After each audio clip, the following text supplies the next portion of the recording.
हर emotion करो celebrate एकदम Lallan top style में। आ गए हैं लल्लन टॉप स्टिकर्स जो आपको मिलेंगे बॉबल के कीबोर्ड पर। ऐसे स्टिकर्स के लिए डाउनलोड करें बॉबल कीबोर्ड। डाउनलोड लिंक पाएं डिस्क्रिप्शन में।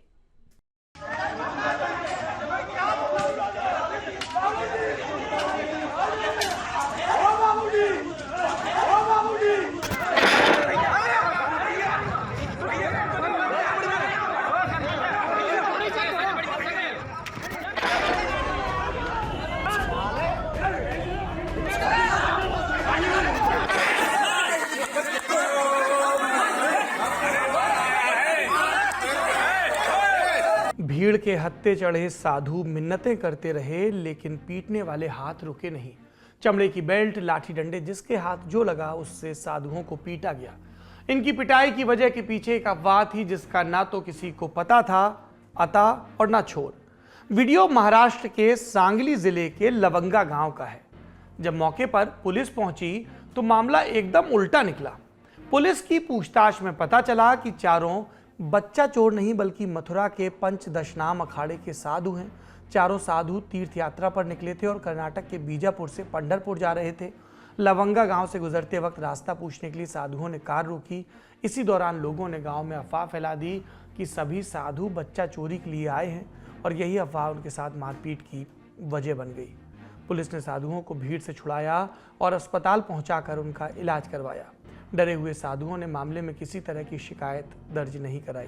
तब पुलिस ने स्वतः संज्ञान लेकर मामले की जांच शुरू की और अब तक 6 लोगों को गिरफ्तार किया जा चुका है। इस घटना को लेकर महाराष्ट्र में सियासत तेज हो गई। विपक्ष में बैठी पार्टियां बीजेपी को पालघर वाली घटना याद दिला रही हैं। कांग्रेस विधायक नाना पटोले ने इंडिया टुडे से बातचीत में कहा कि पालघर की घटना को बीजेपी ने बड़ा मुद्दा बनाया था लेकिन अब वे कुछ नहीं बोल रहे। दरअसल अप्रैल 2020 में महाराष्ट्र के पालघर में भीड़ ने चोर होने के शक में 2 साधुओं समेत 3 लोगों की हत्या कर दी थी। उस वक्त बीजेपी विपक्ष में थी। उसने इस घटना को लेकर महाराष्ट्र की गठबंधन सरकार के खिलाफ मोर्चा खोल दिया था। बच्चा चोरी की बात करें तो इस अफवाह में अनजान लोगों से मारपीट की वारदात की खबरें सिर्फ महाराष्ट्र से नहीं पूरे देश से आ रही हैं। 6 सितंबर को यूपी के संत कबीरनगर में बच्चा चोरी के शक में एक साधु की पिटाई हुई थी। वीडियो भी वायरल हुआ था। यहां भी मामला अफवाह का ही निकला था। 8 सितंबर को बिहार के सीतामढ़ी में एक कार दुर्घटना का शिकार हुई। इस बीच किसी ने अफवाह फैला दी कि कार में सवार लोग बच्चा चोरी करने वाले हैं। इसके बाद भीड़ ने कार में बैठे 3 लोगों को पीट कर अधमरा कर दिया था। पिछले हफ्ते यूपी के कासगंज से भी एक ऐसा ही मामला सामने आया था। यहां भी एक गाड़ी में बैठे 4 लोगों को बच्चा चोर समझकर बुरी तरह पीटा गया था। इतना ही नहीं, इन चारों को पीट कर कार में बिठाया गया और पुलिस की मौजूदगी में पलट दिया गया।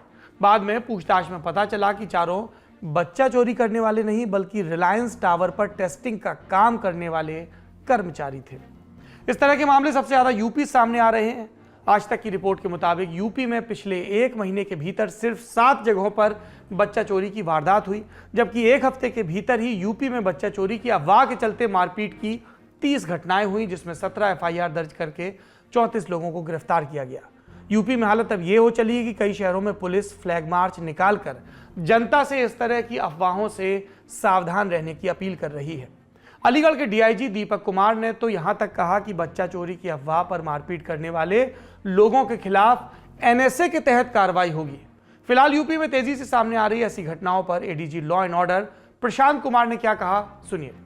नहीं, ये पूरी तरीके से अफवाह की बातें हैं और इस संबंध में बहुत ही गंभीरता से इस पूरे एपिसोड को DGP ने स्वयं लिया है। इस संबंध में विस्तृत निर्देश उन्होंने स्वयं जारी किए हैं और सभी हमारे जो फील्ड के अधिकारी हैं उनको ये बताया गया है कि किसी भी हालत में निर्दोष व्यक्तियों के प्रति कोई भी हिंसा कारित न होने पाए।